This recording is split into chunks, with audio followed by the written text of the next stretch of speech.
Этот праздник объединяет всех, кто любит свою родину. Праздник триколора. Сегодня день российского флага. Как отметили эту дату в Ингушетии?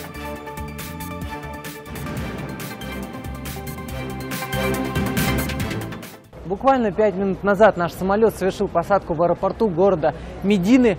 Наши паломники перенесли перелет очень даже хорошо. В Саудовской Аравии в иллюминаторе первая группа ингушских паломников приземлилась в Медине. Их сопровождает наша съемочная группа.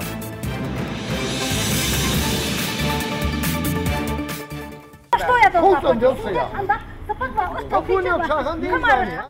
Чисто там, где не сорят, запутанная история с мусором. Жители Малгобека жалуются на плохую работу ЖКХ, а коммунальщики на экологическое сознание граждан.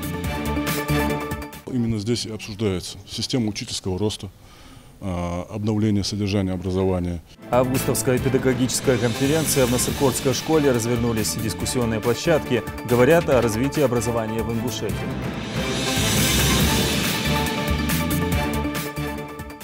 Я выбрал армспорт, футбол. И, к сожалению, сегодня не заявили по подтягиваниям.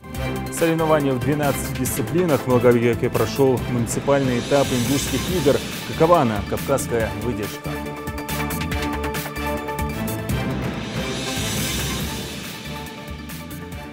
На телеканале Ингушетия информационная программа «Новости 24». В студии Амирхан Зортов. Здравствуйте. Сегодня в России день государственного флага. Праздник повсюду отмечают творческие шествия, квесты, автопробеги по всей стране. В Ингушетии отметить эту дату на площади Алания в Магасе собрались люди разных возрастов. Это чиновники, общественные деятели, школьники и горожане. В центре внимания была башня Согласия, с которой был спущен российский триколор. Кроме того, на площади прошел шахматный турнир. Слово Залине Могушковой.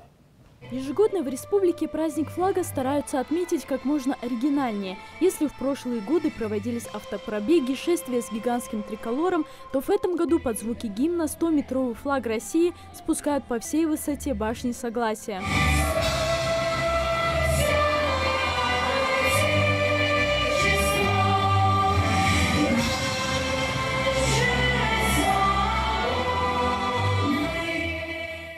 Именно 22 августа 25 лет назад над Белым домом в Москве официально был поднят трехцветный российский флаг, заменивший в качестве государственного символа красное полотно с серпом и молотом. Тогда и зародился этот праздник. Этот праздник объединяет всех, кто любит свою родину, кто чтит ее историю славную и многовековые традиции, кто переживает за ее будущее и работает во имя будущего нашей страны. Я желаю нам всем успехов, счастья, мира и благополучия, успехов во всех начинаниях во благо нашей родной Ингушетии и нашей великой России. Под развивающимся российским триколором в мире и согласии живут люди различных национальностей. Сегодня на празднике татары, грузины, армяне, украинцы – все они поздравляют страну с Днем флага на разных языках. И сердечно раворумем тона, русаган дроши, цаганумем аменалавну барин. Лаберсин, Ингушетияга, савлык берекет. Аминь. Каждый из цветов российского триколора имеет свой смысл. Белый – символ благородства, синий – честность, а красный – смелость и великодушие. Наши земляки тоже принимают самое активное участие в жизни нашей страны, чтобы этот флаг всегда развивался на всех больших значимых мероприятиях, таких как вот спортивные мероприятия.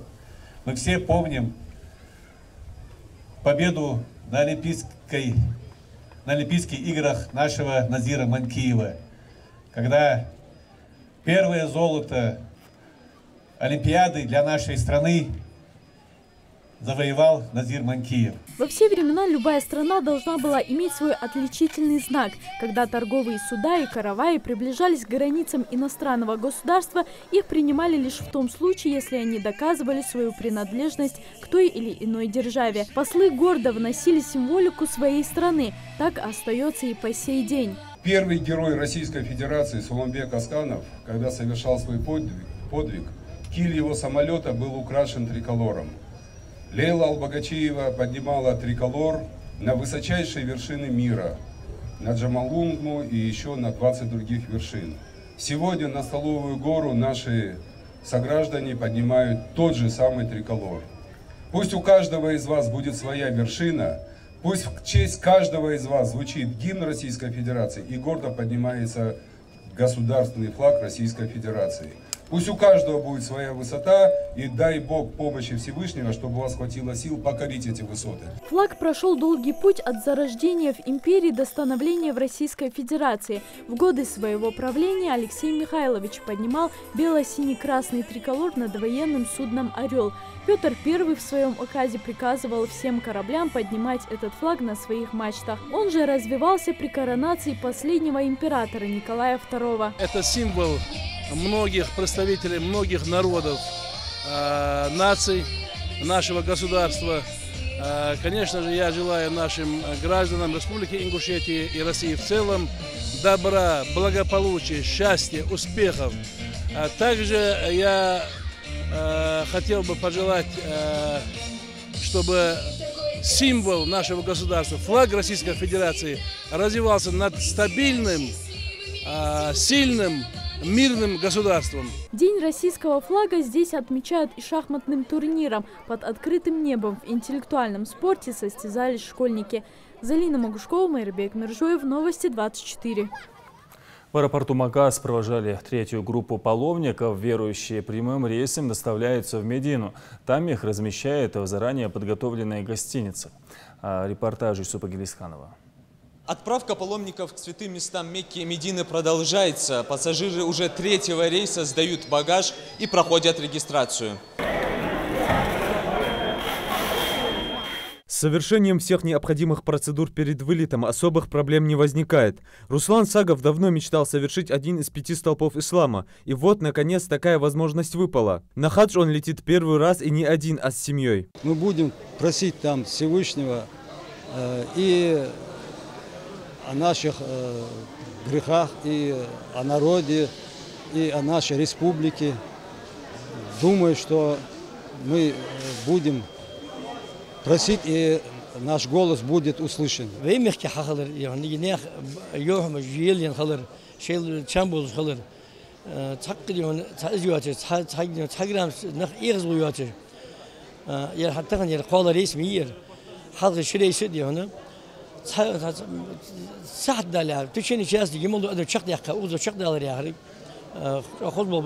Совершение хаджа для мусульман, безусловно, важная и ответственная миссия. Понять их радость нетрудно, ведь такая возможность выпадает не каждому. Тем более, когда летят прямым рейсом до Медины.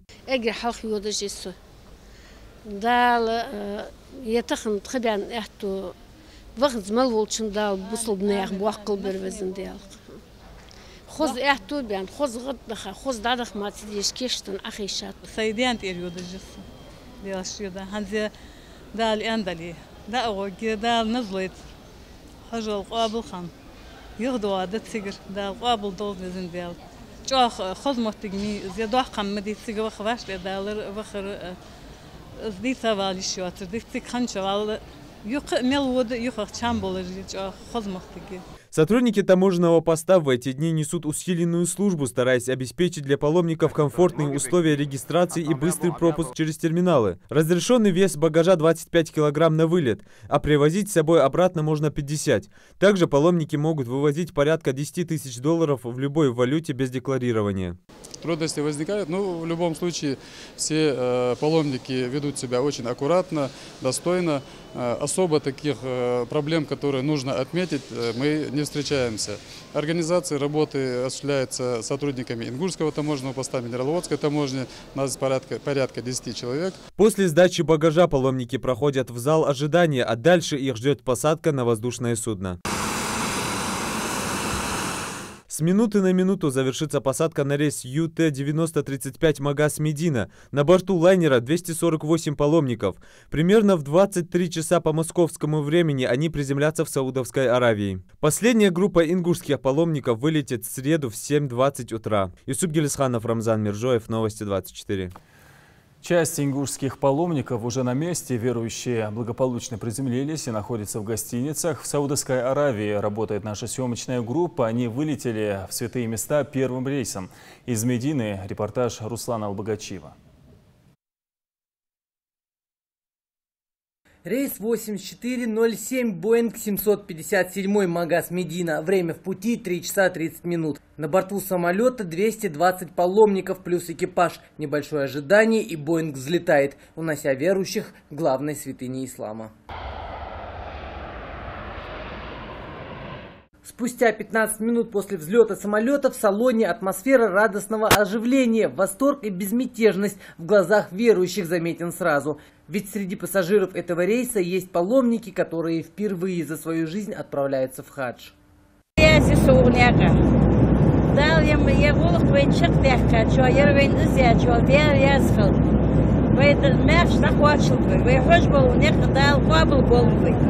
دال موجش ماشي دول زاك واتش دي موجش ماشي دول جوخ دوال دي وزن ديال حجول قابل خل دي وزن ديال وي حجول عمر شق قابل ديال ماشي دال تين اختوغل دي وزن ديال وي انكوشيتي وي موخ دال ديال.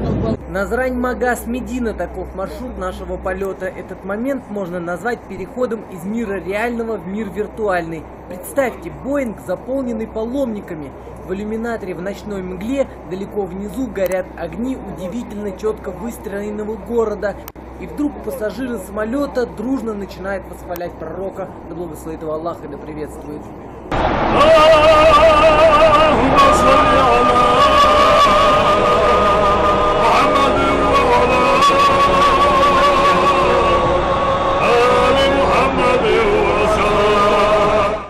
Это длилось 10-15 минут. Казалось, самолет летит за счет мощного потока энергии, рождаемого голосами верующих.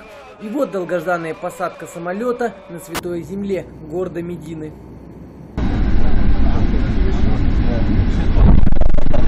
Ощущение очень прекрасное. Люди настроены проделать этот путь полностью, отдавая все свои силы, чтобы от Аллаха заработать его благодетельствие. Я думаю, все это мы сумеем совершить и живы-здоровы вернемся на родину. Далее 4 группы паломников дружно покидают самолет. Теперь дорога ведет в гостиницу. Буквально 5 минут назад наш самолет совершил посадку в аэропорту города Медины. Наши паломники перенесли перелет очень даже хорошо. Одной бабушке, кстати, поднялось давление, но потом нормализовалось. Сейчас мы находимся в аэропорту. За окном, как говорят работники аэровокзала, плюс 40. Ждем, когда подойдет наша очередь пройти таможенный контроль.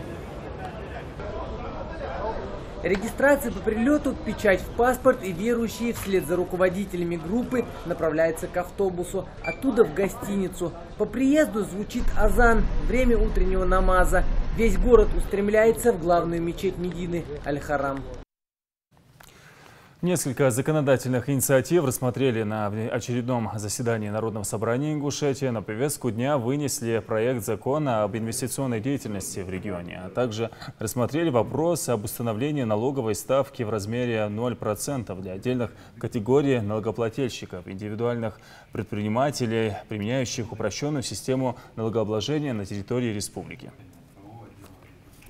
Налоговая ставка 0%, она по налоговому кодексу субъектами Российской Федерации могут вводиться, поэтому мы решили дополнить некоторые части, тем самым мы не увеличиваем налоговые ставки таких как виды деятельности, как уход за ребенком в дневное время, ремонт личных вещей, ремонт личных бытовой, хозяйственной техники и ряд других этих позиций, по которым не будут увеличиться налоговые ставки, и предприниматели индивидуальные, которые осуществляют свою деятельность на основе патента, могут нести и работать без дополнительных налоговых нагрузок.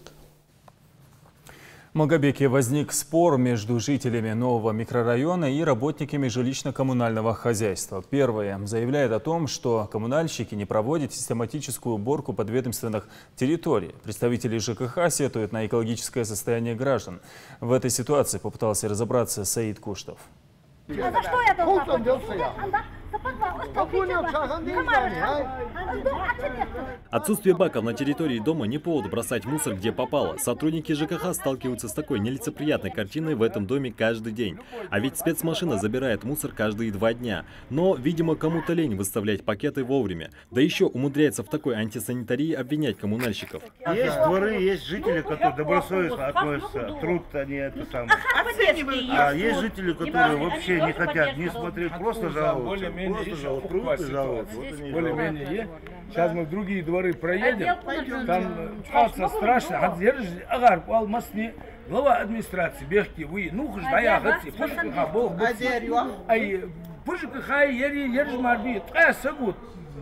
37 тысяч населения обслуживает. А вот Тамара Илиева, жительница соседнего дома, успевает не только присмотреть за внуками, пока их родители на работе, а еще посадить цветы во дворе и ухаживать за ними, поддерживать чистоту и порядок в своем подъезде, как настоящая ингушская хозяйка. Мы всегда подметаем, чистим, поливаем. Может, не всем так нравится, а нам нравится чистоту и чтобы было все хорошо и красиво. Это же наше лицо. Мы здесь живем. Сколько мы живем, мы должны, где бы мы ни были, чтобы было чисто, аккуратно, чтобы нас все видели, кто здесь живет. Та же улица, соседний дом. Сотрудники местной администрации сразу же натыкаются на нерациональную трату воды. Впрочем, замечаний к местным жильцам нашлось больше. Что им надо цветы поливать? Бесконтрольно, да, дудушки? Не надо цветы поливать, не надо. Цветы дал поливать, вы черти, цаведр, хааряка. Один раз прошел, цветы достаточно. Я вытащил. Я молодой ахи, уз машины жил, хажил хатияка, тротуар, нахлил, некбахус, машины жил, некбахцус. Хажил, бусуб нахмадивай тахан, ламыз мархудур, моджита, файзктур, сагва. Хажил, хюн, малу, бакуяныр, нахлил, шда, машин хатияка, вот. Ай, минута, маяк, минута, ханвакас. Минута, аякш, минута, азякш, коминот, мухулицу. В этот дом жильцы переехали всего 3 года назад. Правда, новым его явно не назовешь. Дверь, ведущая в подвал, сломана, на ступеньках нет плитки, разрисованные стены. Что собственники? Ай, сам делал, ай, хадяр мукалорди, хадяр. Хадяр лорди, дихадат, дихадат. Детвора не прочь бы и мяч погонять, но здесь нет ни одной площадки для этого, о чем и просят маленькие жители главу города, который тут же распорядился огородить это место, чтобы мяч не влетал в чужие окна. До этого дети играли здесь на островке, только взрослые запретили, боясь, что разобьют им стекла, да и от шума спасения не найдешь. Ворота заказать, за мой, на мини-поле ворота убежишь, а вот делаешь. В этом месте, да? 3 дня дал Эндель, а вот ты где ходишь? Нагиди, бурга тяги, За 3 года после сдачи дома жильцы ни разу не видели, чтобы кто-то проводил здесь техническое обслуживание газораспределительной станции, которая находится тут же. Трава, поросшая бурьяном. По сути, открытая станция, которая огорожена разве что вот такой вот веревкой. А ведь любой ребенок может зайти и покрутить этот кран. О возможных последствиях и говорить не стоит. Такое отношение к своим объектам – это недопустимо. Иначе я буду вынужден обратиться в суд за ненадлежащее исполнение своих обязанностей газоподающими организациями. Больше другого выхода я не нахожу. Мы писали письма, мы обращались, пытались добиться, чтобы нам как-то пошли навстречу, но полный беспредел, полный беспорядок в газовых линиях. Впрочем, такая плачевная картина не везде. Самообразцовым не только в Малгобеке, но и во всей республике можно смело назвать 14-й дом по улице Центральная. Чтобы вода не затапливала подвал, жильцы за свой счет проложили ливневки, посадили клубнику, плодовые деревья и цветы, а один из жителей продал машину, чтобы привести в порядок ритуальный дом. Для массовых мероприятий, свадебных торжеств или похорон закупили посуду, столы и стулья.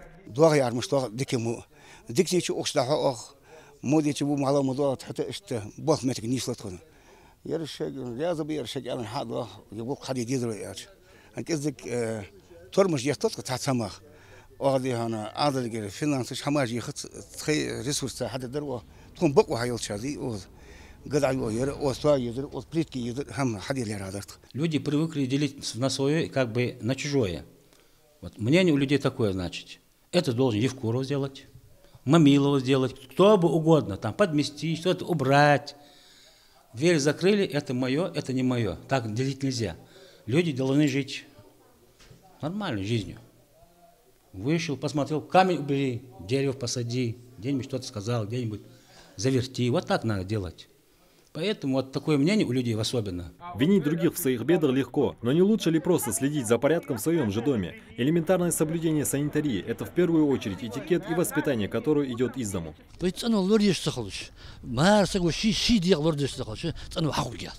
فديس هنا كيف تقدر فد حلق وجود حلق وجود تحية أقعد ضحية ديس إيش ولي ديس داجنا نشيخ ديس بس نحن تسألوا ليلي До такой ситуации можно было не доводить. Достаточно всего лишь бросать мусор в специально отведенные мусорные баки. Ведь чисто не там, где убирают, а там, где не ссорят. Саид Куштов, Рамзан Миржоев, Новости 24. На Сургутской школе развернулись дискуссионные площадки в рамках августовской педагогической конференции. Тема образования, Ингушетия, состояние и пути развития. На встрече присутствовали представители регионального Минобра, директора и завучи школ. Светлана Томова продолжит.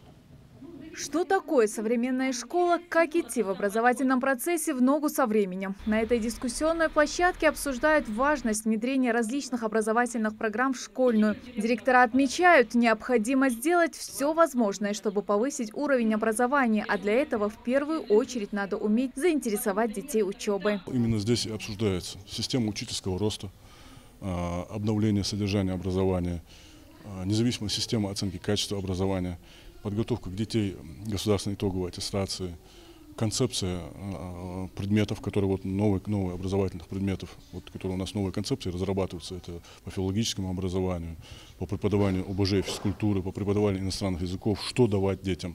Впрочем, педагогов волнует не только проблему общего, но и дополнительного образования. На повестку августовских педагогических совещаний выносят самые актуальные вопросы в сфере образования. На второй площадке также ведется активный диалог. Главная тема – выявление и поддержка одаренных детей и талантливой молодежи. Для этого, по мнению педагогов, необходимо проводить больше развивающих и познавательных конкурсов и олимпиады, находить подход к каждому ребенку. Если мы говорим об образовании, о развитии, без выявления все-таки это происходит в школе, в дошкольном образовательном организации. Выявление – это в основном работа педагога.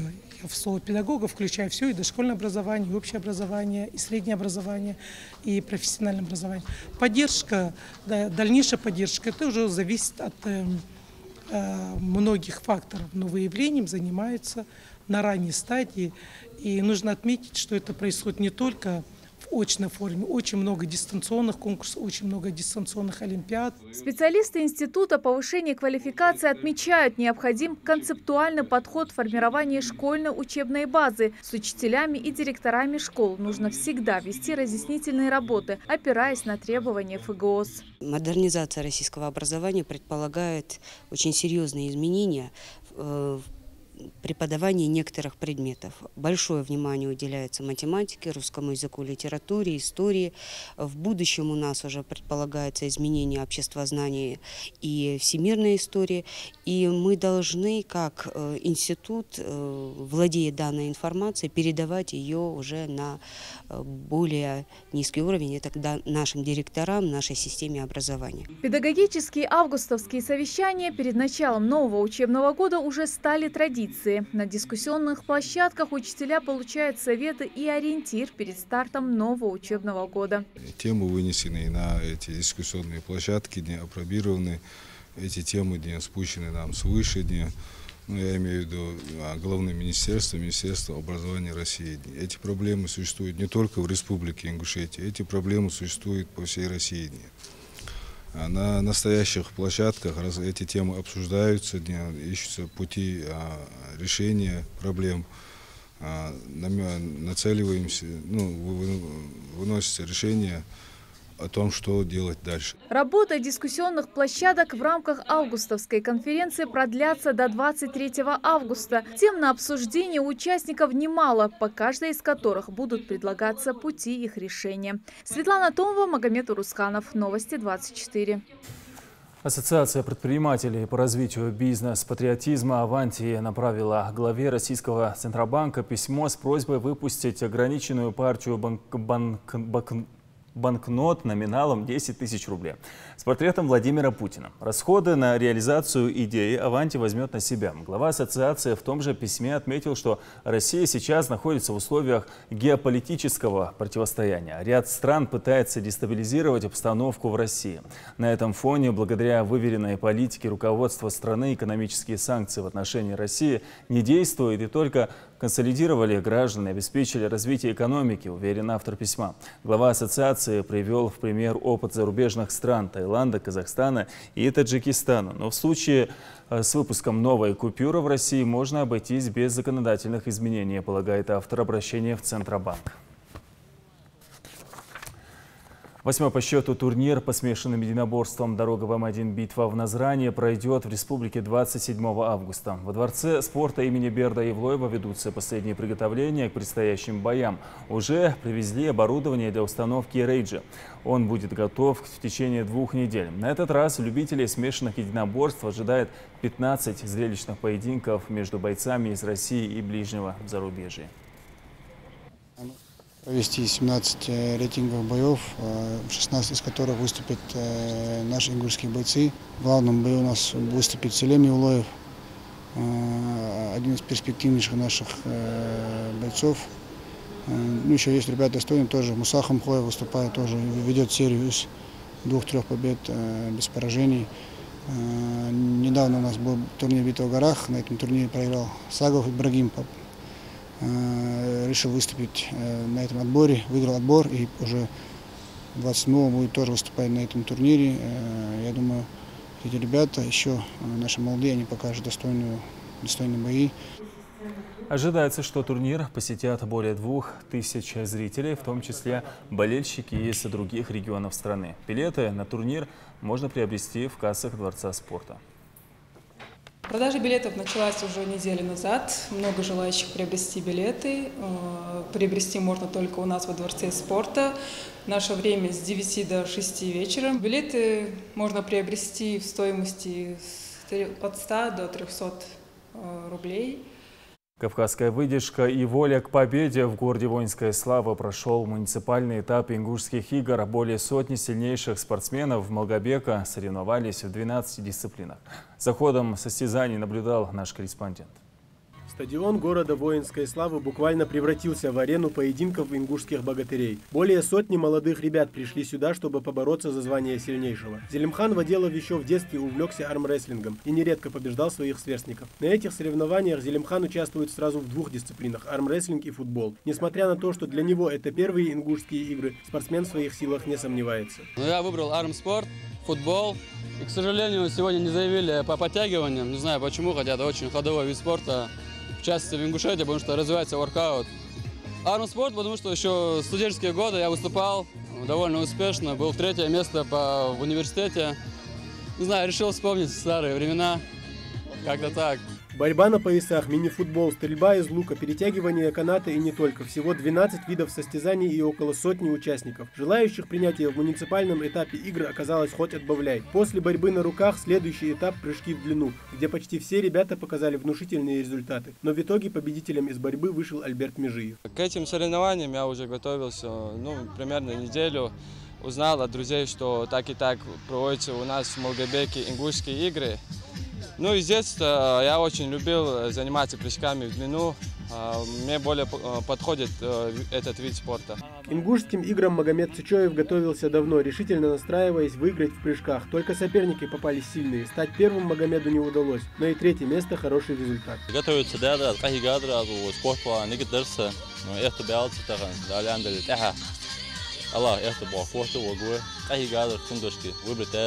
А вот попробовать побегать на ходулях желающих оказалось не так много. Задача участников не просто устоять и держать равновесие, а как можно быстрее преодолеть отметку финиш. Испокон веков ингуши славились своей силой, ловкостью и стремлением выявить сильнейшего на различных состязаниях, таких как поднятие тяжести, стрельба из лука и бег. Эти ингушские игры, по сути, отбор команды для участия в региональном этапе состязаний. И сегодня мы видим, что во многих спортивных залах, сооружениях мира звучат имена наших земляков, которые прославляют нашу республику. И я хочу еще раз молодежи обратиться, чтобы молодежь брала с них пример и ставила перед собой цели и упорным трудом шла к достижению во имя блага нашей республики. Организатор соревнований администрация города Малгобек. К отбору своей команды на республиканский этап игр здесь подошли со всей строгостью. Сегодня у нас проходят соревнования по 12 видам спорта. Очень много желающих. Поступали заявки и в телефонном режиме, и так приходили. Ну и, конечно, от организации тоже пришли люди, которые изъявили желание принять участие в этом важном для нас муниципальном этапе фестиваля «Ингушские игры». Атмосфера, как видите, у нас такая праздничная стоит. Всегда такого подобного рода мероприятиях народ откликается, все время приходит. Это действительно соревновательный образ жизни, который есть у многих спортсменов. Он здесь показывает себя, свой характер. Отборочный этап завершится уже сегодня, итоги подведут сразу же, а победителей впереди ждет уже республиканский этап игр, а дальше большой ежегодный фестиваль культуры и спорта народов Кавказа.